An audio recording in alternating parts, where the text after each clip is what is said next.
Hola, buenas noches. Estamos otro viernes aquí en Redsi. Nos quisimos juntar Hola. este día viernes. Tenemos una invitada especial para nuestro programa el día de hoy. Recordemos que este espacio que estamos abriendo los días viernes es para poder ir hablando sobre distintas temáticas de las agrupaciones y organizaciones que nos estamos organizando acá en la quinta región y trabajando en red. Esa es la red, sí, que estamos apoyando y que estamos tratando de desarrollar, la red colaborativa inclusiva de la quinta región. Para este viernes queríamos hablar sobre, de nuevo, filosofía de vida independiente, aprovechar de mandarle un gran saludo a nuestro compañero Eduardo Palomo Arriagada, que no se pudo conectar junto a nosotros para el programa, pero mandarle un gran abrazo, sobre todo porque sabemos que se encuentra trabajando algo que es importante para poder favorecer la vida independiente. Les voy a presentar a nuestra invitada del día de hoy. Ella es Rosa Navarrete, profesora de filosofía y quien nos ha estado apoyando también muchísimo a nosotros como fundación y con quien hemos dedicado también harto tiempo y esfuerzo a poder ir hablando sobre ciertas temáticas educativas y de qué forma las podemos ir solucionando para poder ir construyendo una mejor sociedad. Así que esta noche vamos a hablar con Rosita sobre filosofía de vida independiente. Rosita, ¿cómo Hola estás? Esteban y a todas las personas que están escuchando y viendo hoy día.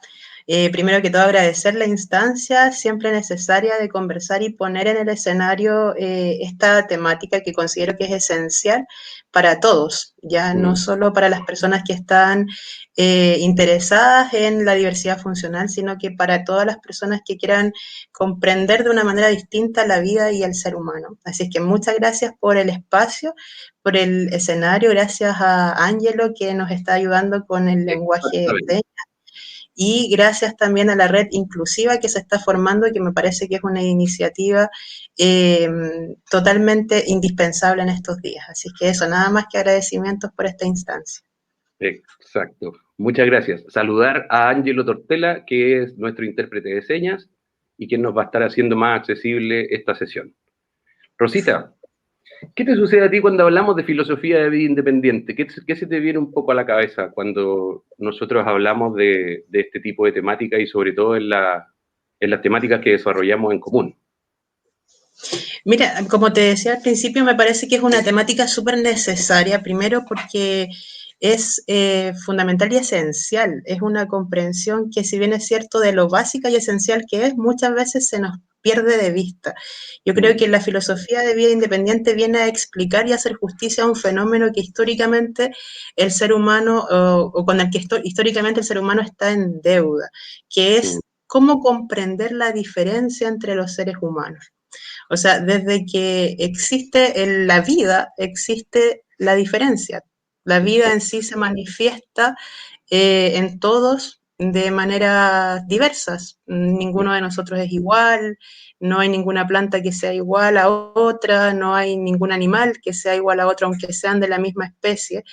Y sin embargo, entre los seres humanos se ha dado una categorización sostenida y sistemática, donde existen las personas que son desde el lenguaje, desde la palabra, y que a mí de verdad me parece aberrante y que considero que un objetivo de este tipo de instancias es precisamente erradicar el concepto de discapacidad. O sea, creo que el concepto, la palabra, si la analizamos, carece de tanto respeto y de justicia, que creo que por eso es necesario ser una suerte de profeta de esta filosofía de vida independiente. ¿Qué es la filosofía de vida independiente? No es nada complejo, es un enfoque práctico, es una filosofía práctica que nos invita a entendernos todos en la dinámica de la diversidad de la vida y no clasificarnos como los capacitados y los discapacitados, los válidos y los menos válidos, sino que todos, como seres humanos, estamos en la misma posición, digamos. Entonces, por eso creo que de lo básico que es, se nos ha pasado históricamente desapercibido. Y esa inconsciencia me parece que ya a estas alturas es una irresponsabilidad. O sea, no hacerse cargo de las injusticias que estamos haciendo desde el lenguaje, considero que ya a estas alturas es una irresponsabilidad social. Claro que sí. Entonces, respondiendo la pregunta que me hacías, Esteban, la filosofía de vida independiente es en el fondo propiciar las instancias necesarias para que cualquier ser vivo pueda autodeterminarse, pueda realizarse con todas sus potencialidades. ¿Qué significa esto? Que la sociedad, la estructura social, la estructura, digamos, física también de una ciudad, de un país, debe estar capacitada para contener todas las formas de vida, no solo las formas de vida que son bípedas, comillas, normales. Y eso es precisamente en lo que estamos en deuda, porque hemos construido una sociedad que está hecha solo para las personas que, digamos, mayoritariamente se mueven o se desplazan de una manera, se comunican de una manera, ven, perciben el mundo de una manera que se ha entendido como lo normal. Sin embargo, no todos entran ahí y por eso considero que es súper importante hablar de esto y difundirlo sobre todo. Entonces, cualquier persona que esté viendo este espacio, que esté viendo esta conversación, por favor, reflexionar sobre el concepto de discapacidad y erradicarlo, por favor, sacarlo de nuestro lenguaje, de nuestra forma de comunicar. Del lenguaje común. Algo con lo que nosotros habitualmente conversamos con Rosa, justamente sobre la filosofía de vida independiente y de cómo es que ésta un poco viene a propiciar el espacio respetuoso y adecuado que requiere cualquier vida. En este caso, algo que también hemos conversado y que me gustaría que comentáramos es el esfuerzo que hace un grupo de gente que es una minoría mayoritaria, discriminada históricamente, y que viene a poner en la palestra social un poco este nuevo concepto sobre la filosofía de vida independiente y desde donde emana el concepto de diversidad funcional, un poco para poder hacernos cargo también de todos los funcionamientos distintos y configuraciones distintas que tiene la interfaz humana, digamos, y las interfaces de todos los organismos vivos. Entonces, creo que también es importante, como tú señalabas, uno podría ver a lo largo de la historia de la administración humana, en realidad, cómo es que la diferencia siempre ha sido una problemática para el ser humano y de cómo es que la hemos ido abordando socialmente, nos ha dejado en el instante en el que estamos, o sea, llegando un poco a hacer evidente algo que es, para mí, forma de ver, por lo menos desde esta perspectiva, que es algo súper evidente, desde lo que significa la palabra con la que designamos a un conjunto social, y sabiendo hoy en día que el lenguaje nos construye realidades, también debemos estar conscientes que estamos construyendo cárceles o estamos construyendo dispositivos sociales que no se pueden habitar por largo tiempo. No sé cómo tú tal vez lo observas a través del ejercicio un poco como que realiza habitualmente la filosofía. Exactamente, mira, a mí me llamó mucho la atención cuando conocí este enfoque, principalmente porque, bueno, porque me muevo un poco en el área de los valores, de la ética, de la concepción por ejemplo, la empatía y todos los temas, digamos, axiológicos, morales, éticos que nos rigen, y de pronto descubrir que ni siquiera había reparado de partida, ni en la palabra, ni en la realidad, ni la situación en la que se encontraban personas que prácticamente, si tú no eres, o sea, si tú no estás en una condición de diversidad funcional, si no tienes un familiar o un cercano que tenga esta condición, entonces para ti es invisible. Y esa invisibilidad social, o sea, y masiva hace que en el fondo lo que tú estás diciendo es un encierro desde el lenguaje, pero también desde la práctica, desde la experiencia, ¿Por qué? Porque en nuestra sociedad, con lo normalizada que está, lo que hace o lo que termina haciendo es encerrando en sus casas a las personas que no se pueden desplazar porque la gente les ocupa los estacionamientos, las veredas son muy estrechas para transitar con una silla de ruedas, los semáforos mucho, o sea, por ejemplo, en la ciudad en la que yo vivo, solamente en el centro existen semáforos que a su vez tienen una señal sonora, es decir, que las personas no videntes, por ejemplo, están constantemente en riesgo, por lo tanto, si salir ya es un riesgo, además de todas las complicaciones que suscita la propia condición de alguna, digamos, de algún tipo de percepción distinta, ya hace que la sociedad continúe encerrando no en el lenguaje, sino que en la práctica a las personas que se encuentran en una diversidad que puede ser múltiple. O sea, todos somos muy distintos. La diversidad funcional habla de eso y por eso me parece un enfoque tan rico, me parece el enfoque en el fondo que más hace justicia a este fenómeno que siempre se nos ha escapado de las manos, el fenómeno de la diferencia. ¿Por qué? Porque tendemos a categorizar todo desde la normalidad. Hay una pregunta acá en el chat que dice, ¿cuál es la diferencia entre diversidad funcional con personas en situación de discapacidad? Yo creo que principalmente la diferencia es una forma de concebir precisamente la condición de discapacidad. Cuando yo hablo de discapacidad, la palabra, fíjate lo que dice la etimología de la palabra, dis es menos, es disminución, es decir, disminución de capacidades. Yo desde el lenguaje estoy creando una figura en la cual estoy designando a un otro ya desde una carencia, de una falta de capacidad. En circunstancias que se supone, mira, lo reza, por ejemplo, el primer artículo de los derechos humanos, todos los hombres nacen libres en igualdad libres e iguales en dignidad y derechos, ¿ya? En la Constitución chilena, el primer artículo dice exactamente lo mismo. Todos los hombres nacen libres, iguales en dignidad y derechos. Sin embargo, hay un discurso que se ejerce, o sea, hay un poder que se ejerce a través del lenguaje en donde un grupo, los capacitados, manejan y en el fondo norman y en el fondo también ejercen ese poder sobre las personas que ya declaran como discapacitados, con menos capacidad, en donde un otro, que es el Estado o que es la sociedad, de alguna forma toma un rol de control sobre ese fenómeno que además le es desconocido. Las personas capacitadas desconocen lo que sucede al otro lado de la vereda, no tienen ni idea cómo es que enfrenta la vida alguien en silla de ruedas, alguien con muletas, alguien con bastones, alguien que no ve, alguien que no escucha. Y encima se auto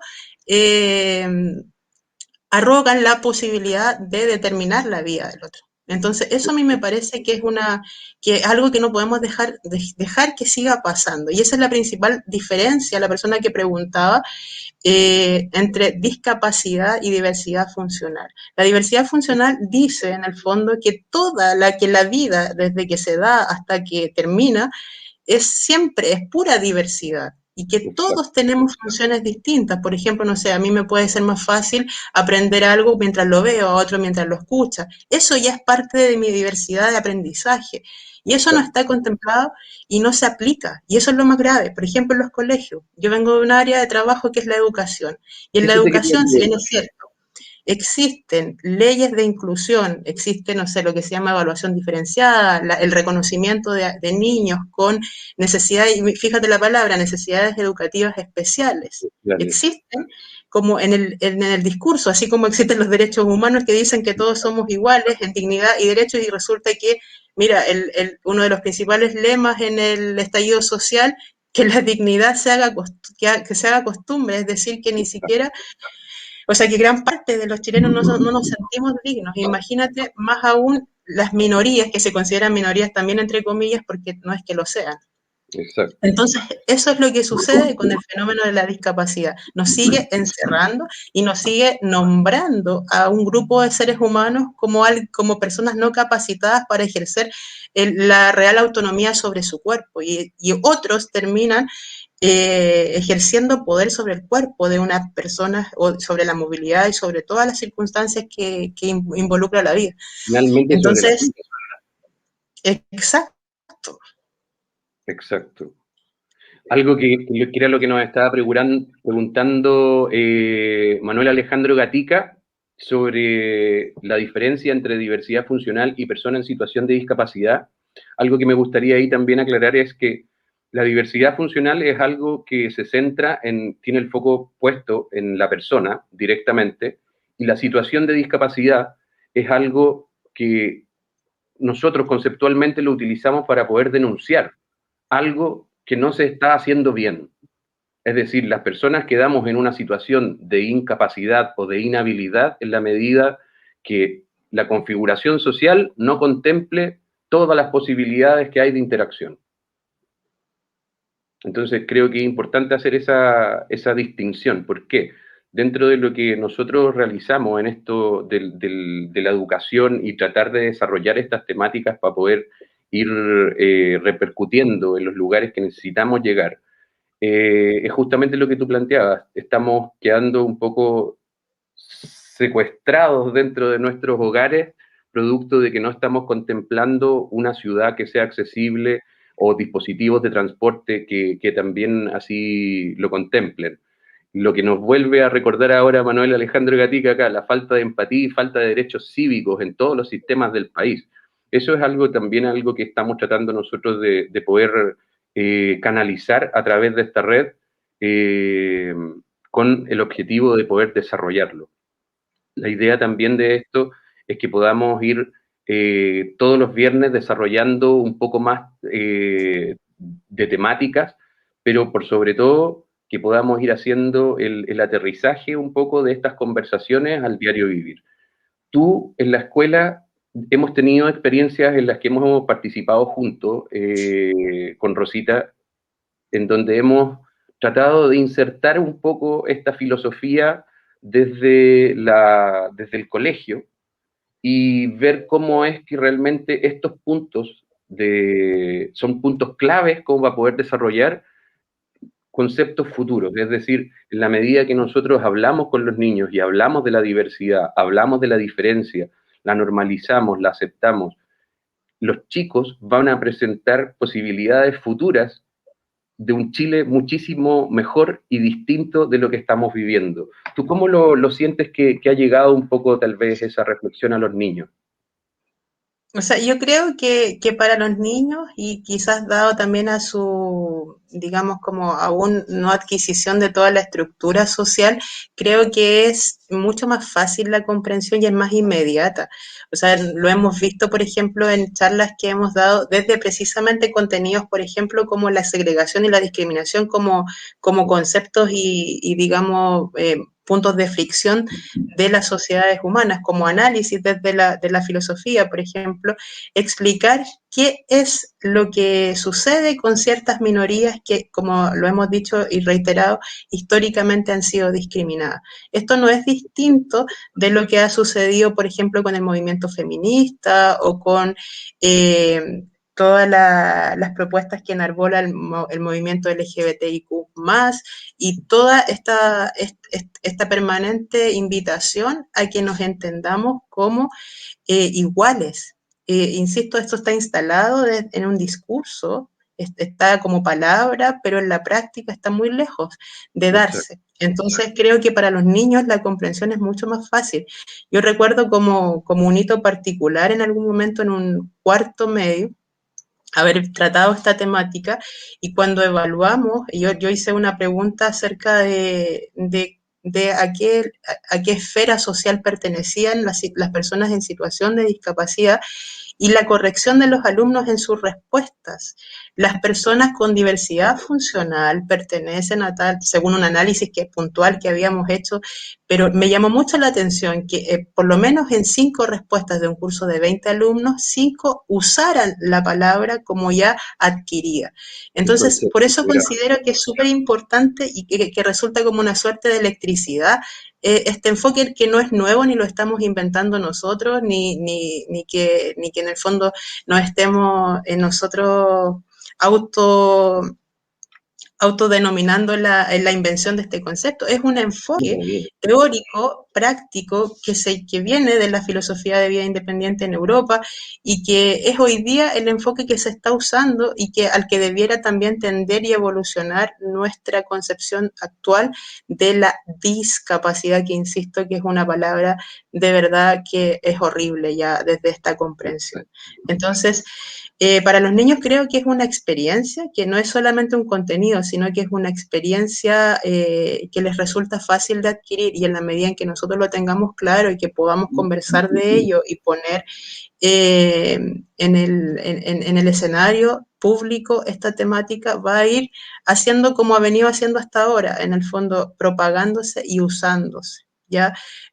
Hoy día, por ejemplo, en Valparaíso existe, pero producto precisamente del movimiento que han iniciado ustedes, tú, Esteban, con Palomo, y la difusión constante que han hecho en la quinta región y en distintos lugares. Nosotros fuimos a exponer, por ejemplo, a San Pedro de Atacama, a todos los colegios municipales, promoviendo un concepto de convivencia escolar distinto que incluyera el concepto de diversidad funcional. Entonces, sí tiene un efecto social, ¿ya? Y no es digamos, como una suerte de capricho intelectual en donde ahora hay otro nombre para nombrar la diferencia, sino que es un enfoque que por primera vez encuentro que hace justicia al fenómeno de la diferencia y que observa y es tan básico que por eso llama la atención. O sea, ¿por qué no hemos visto esto antes? ¿Por qué nombramos al otro como menos válido, como menos capacitado, como desde lo que precisamente es un tema delicado para las personas que, por ejemplo, no sé, que no se pueden mover y que tú les estés diciendo además que no tiene capacidad,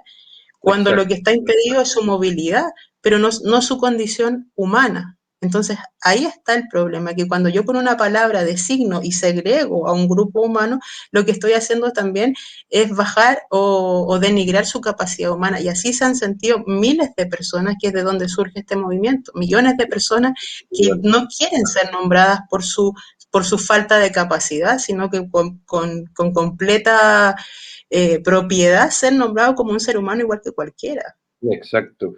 Rosita, sería bueno tal vez de pronto poder ver esto en la imagen que teníamos pensado. Exacto, es mucho más gráfico.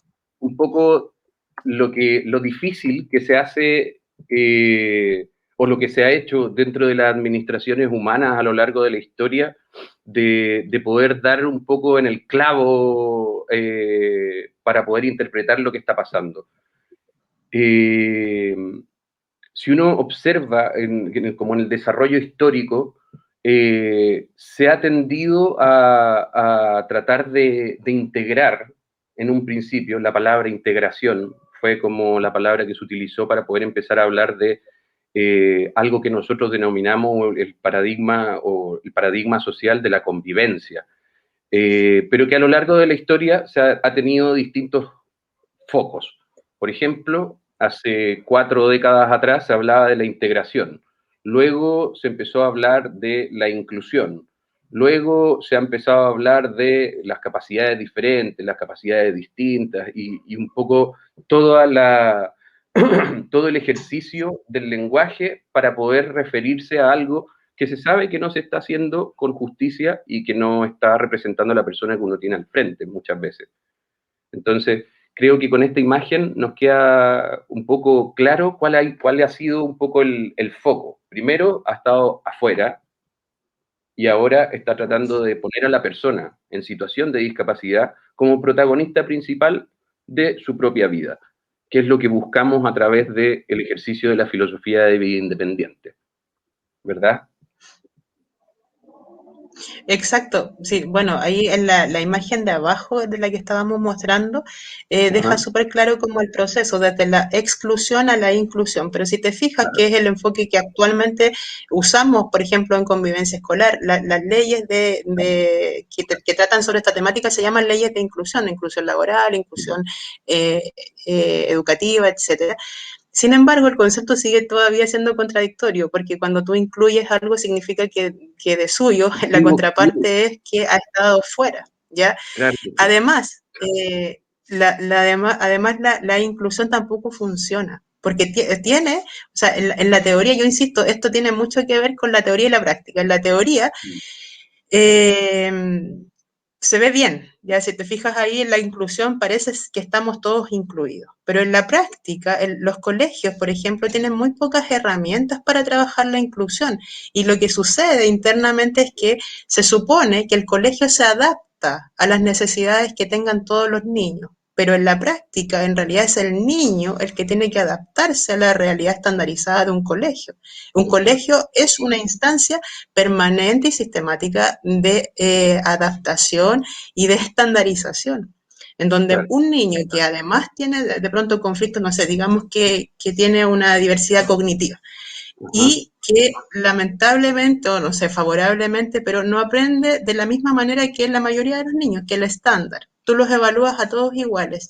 Y como el chico no va a tener la misma forma de responder, lo vas a sacar de la sala o va a entrar a un PEI, al plan de integración de un colegio, que eso ya es indicarlo. Y aunque nosotros lo hagamos de la manera más sutil, los niños lo perciben y sigue siendo igual una suerte de segregación interna en el colegio. Y así uno trabaja, por ejemplo, en el área de convivencia o de orientación, tratando de que constantemente ese niño se sienta integrado en un espacio al que lamentablemente no está adecuado porque hay un trabajo previo que no se ha hecho. Por ejemplo, en educación, y yo creo que esto es un llamado también, si alguien de las personas académicas que ven las mallas curriculares de las carreras de educación, no hay una actualización sobre esta temática. Nosotros los profesores nos salimos como con las herramientas necesarias para tratar la diversidad funcional en los colegios. Entonces yo claro. creo que es súper importante que este fenómeno se aborde con la seriedad y digamos con la profundidad que tiene, porque es difícil, obviamente uno puede quejarse del colegio, pero si el profesor o el colegio y la estructura en sí no tiene las herramientas suficientes, tampoco es que pueda hacer mucho. Entonces, por eso es como, si bien es cierto el camino es largo, es necesario de hacer y que comencemos a comprender la vida desde nuestras distintas formas de ser. Exacto. Algo que nosotros ponemos en relevancia desde esta perspectiva es que nosotros siempre, lo que tú señalabas, siempre estamos pidiéndole a los niños, en este caso, que se adapten a un sistema educativo de la misma forma que se le exige a todos los seres humanos cierta movilidad o cierta forma de responder o cierta forma de percibir. Creo que es importante, sobre todo en la instancia de las escuelas, el hacer el trabajo reflexivo con respecto a lo que es la particularización de cada uno y el derecho a la particularización que tenemos también, de decir, no soy igual a los demás y soy la persona que soy y por tanto me voy a descubrir. Yo creo que ese también es un poco la gracia que tiene la filosofía de vida independiente, es el abrir espacios de poder hacer, de crear nuevos haceres humanos, la forma de hacer nueva, la necesaria, porque hasta el día de hoy nos hemos dado cuenta que si bien hemos tratado de abordarlo socialmente, lo hemos hecho desde una falta de comprensión real de lo que es este fenómeno de la vida y es que nadie tiene el mismo funcionamiento desde el día que nace hasta el día que muere. Esto nos deja en dos circunstancias el desarrollo del ciclo vital de los organismos vivos en circunstancias de dependencia, tanto en la infancia como en la tercera edad. Entonces, es algo que debemos ir integrando, cosa de poder ir construyendo de verdad un espacio social que nos pueda integrar a todos y no que nos vaya integrando solo de acuerdo a lo que podemos hacer o lo que ha sucedido hasta ahora con el fenómeno de la inclusión a nivel mundial, un poco que es una inclusión forzada vía legal, lo que ha permitido también que se puedan incluir ciertos chicos en la escuela, pero que realmente quedan en una especie de gueto solo por el hecho de no comunicarse de la misma forma o no percibir de la misma forma que sus compañeros. Entonces, creo que también es importante darse cuenta que estos espacios de reflexión dentro de la escuela, que lo hemos llevado a la práctica, nosotros dos en conjunto, junto a los chicos del colegio, que sí se puede. Ese es el punto que a mí me gustaría que pudiésemos conversar ahora. Es sacarse de la cabeza el dejar de subestimar la infancia y la inteligencia que tienen los niños y que realmente nos demos cuenta que en la medida que ellos entienden ciertas ideas y ciertos conceptos, los van integrando de inmediato. Y cómo es que ellos son capaces de cambiar su conducta o su lenguaje para poder referirse a ciertas cosas, como lo que tú nos señalabas de estos chicos que después de que les expusimos sobre la diversidad funcional, dejaron de utilizar el término discapacidad. Exacto, y sabes que Esteban, yo creo que es así de sencillo. Cuando uno lo conversa, por ejemplo, así como estamos conversando nosotros hoy día, y lo planteas a los chicos, es como inmediato. Y además porque, si te fijas, la vida transcurre en esa diversidad. Es la sociedad que normaliza bajo las escuelas. La escuela en sí es una instancia, es una herramienta de socialización en donde pretendemos como crear una suerte de marco social y de adaptar a los chicos a cierta forma de comportarse y todo lo que es la escuela en el fondo, pero afuera no, las cosas no son como en la escuela. Nosotros no nos encontramos con puros niños bípedos que todos realizan la prueba de la misma manera. Es cuestión de salir del portón del colegio hacia afuera para que la realidad se transforme en lo que es, como es la vida, con la diversidad y la riqueza que hay en esa diversidad. Entonces es solo en la escuela donde se crea esta barrera y en donde parece no entenderse porque que precisamente la institución escolar no está muy atrás con respecto a la comprensión de cómo es que, bueno, cómo es que es el ser humano en general. Y es loco porque me acordé un poco de un tema de Spinetta, que somos seres humanos sin saber lo que es ser hoy un ser humano. Eso pasa en la escuela. La escuela trata con los seres humanos, sin embargo no les enseña ni les nutre su ser humano. Aprendemos matemáticas, química, física, pero no nos aprendemos a conocer a nosotros mismos. Entonces yo creo que cuando tú lo presentas con la naturalidad que tiene, y con, digamos, con lo que decíamos, con la esencialidad que tiene este concepto de diversidad. Para los niños es súper natural y además es súper bonito ver el fenómeno. O sea, yo lo veo en ellos cuando lo conversamos y me dicen, oh, pero es así de evidente, ¿cómo no lo vi antes? ¿Por qué no pensé? Vamos a hablar con una imagen un poquito más adelante acerca de ese golpe de realidad que a veces da este concepto y este enfoque de diversidad funcional. Porque en los espacios, en el fondo lo que quiero decir es que no es el ser humano el que discrimina, son las instancias sociales, son las instituciones las que discriminan. Si te fijas, por ejemplo, así como está la escuela, están las instituciones de trabajo, las instituciones de gobierno, etcétera, que ninguna tiene una accesibilidad universal. Están las calles, las obras viales, los edificios, y ninguna tiene una accesibilidad universal. Por lo tanto, no son los propios individuos, sino que los constructos sociales los que han creado estas cárceles precisamente a través del uso de un lenguaje en donde se ejerce, volviendo al concepto anterior, que tratamos, se ejerce un poder sobre el otro y es como invisibilizado además. Entonces, yo creo que es súper necesario que en la medida en que nosotros podamos comprender esto que estamos conversando, lo podamos también difundir entre nuestras familias, en nuestro ambiente más cercano, porque no basta solamente entenderlo, sino que también practicarlo. Y eso es lo que uno hace en los colegios, o en la educación, en el fondo, que los chicos de verdad creen una sociedad más igualitaria que la que nosotros hemos heredado y con la que estamos en deuda. Así es. Oye, vamos a aprovechar de saludar a toda la gente que nos está viendo a través de las distintas plataformas que tenemos, Facebook, Twitter, YouTube, Instagram. Invitarlos a todos a que se conecten y nos sigan.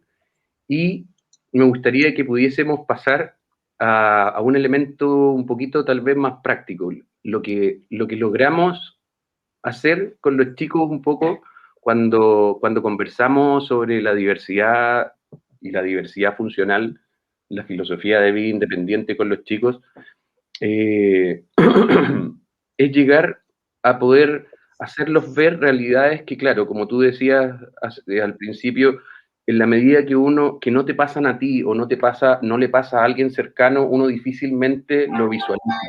Es algo que se nos pierde. Pero en la medida que nosotros los seres humanos vamos razonando y vamos entendiendo los distintos escenarios sociales que tenemos, nos vamos dando cuenta que realmente podemos hacer una configuración a futuro que sea muchísimo más respetuosa y que sea mucho más abarcativa de lo que es el fenómeno humano. ¿Qué crees tú? Oye, disculpa, es que en la última parte como que se entendió súper entrecortado con mi internet. Ah, lo que te decía de ¿cómo lo ves tú en los chicos en la práctica cuando conversamos nosotros con ellos sobre la diversidad y la diversidad funcional? ¿Cómo es que en ellos de pronto ha podido llevarse un ejercicio práctico este razonamiento y este darse cuenta que realmente lo que uno hace puede afectar a otro? En el caso Ah, específico de un poco de la imagen que les mostramos a los chicos en la escuela. sí, ya podemos mostrar la imagen que un poco, que nos habla un poco de esta cachetada de realidad que, que, es- que es tan sencilla como una imagen en el fondo y que logra un impacto y una experiencia en los niños que es radical. Mira, este es una suerte de, bueno, de meme, de publicación que se difundió harto y que yo un día la llevé a un curso y que la analizamos. Y es la que te decía que los chicos fue como, oh, de verdad, y algo tan sencillo, porque no es solamente la caca Sí, del perro, realidad. es una, claro, es una de tantas cosas, porque en la calle uno encuentra chicles, encuentra basura, encuentra un montón de cosas que indudablemente si tú vas transitando con una rueda, van a ir quedando pegadas ahí y van a llegar a las manos de las personas que se movilizan en sillas de ruedas.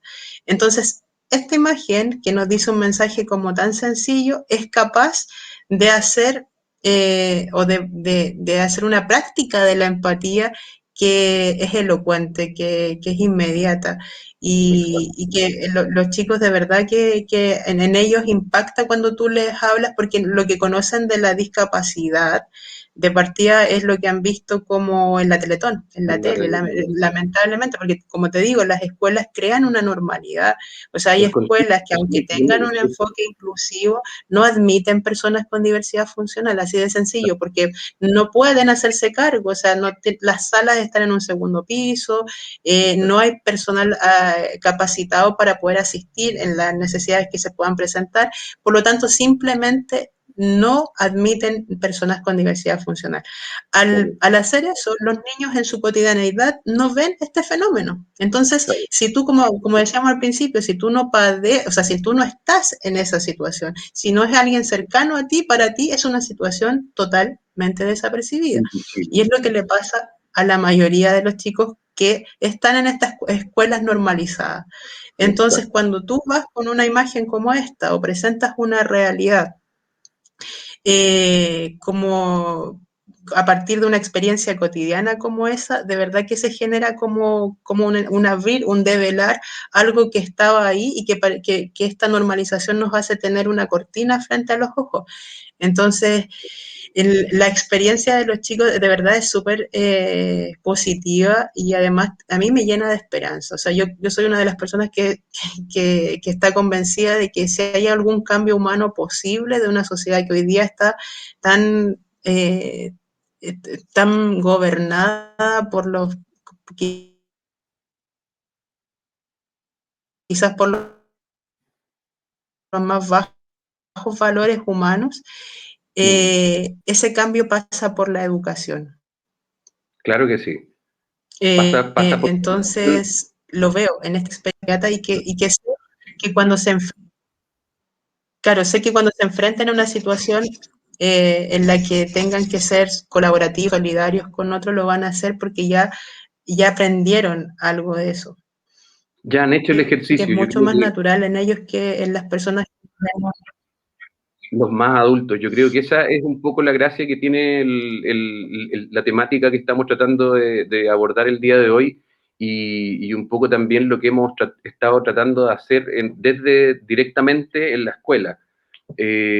Tratar de poder hacer que estos temas se conversen, se hablen, cosa de que los chicos ya se encuentren con el ejercicio de haberlo previsto.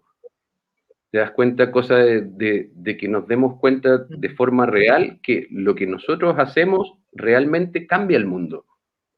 No podemos cambiar el planeta entero. No puedo cambiar la realidad completa de todas las personas en situación de discapacidad, pero sí puedo cambiar la situación inmediata de alguien con quien yo me encuentro. Entonces es hacernos cargo también de eso, del invitarnos un poco también a volver a encantarnos con el encuentro con los seres humanos y estar dispuestos a develar lo fantástico que puede ser otro ser humano que tenemos al frente y descubrir en ellos todos los potenciales que socialmente de pronto tendemos a ocultar o a no querer verlos. Yo creo que ese es un poco como una especie de reflexión que yo he ido sacando a través del ejercicio de esto, y es dejar de pensarlo en complejo, dejar de pensar en, no le hablemos de este tema a los niños porque es un tema que es muy complejo, porque es muy abstracto, cuando en la práctica los niños, cuando lo ven esta diferencia que uno está haciendo evidente, lo asumen con una normalidad y una naturalidad que es realmente la que debiésemos empezar a integrar nosotros. O sea, yo trato de realmente ver estas reflexiones un poco que hemos podido hacer en torno al ejercicio educativo y en torno a la diversidad como una gran apuesta a futuro, de poder lograr un espacio, un mundo que realmente contemple la posibilidad de que estemos todos. No necesitamos ser incluidos porque eso ya significa que Exacto, hay un proceso de exclusión.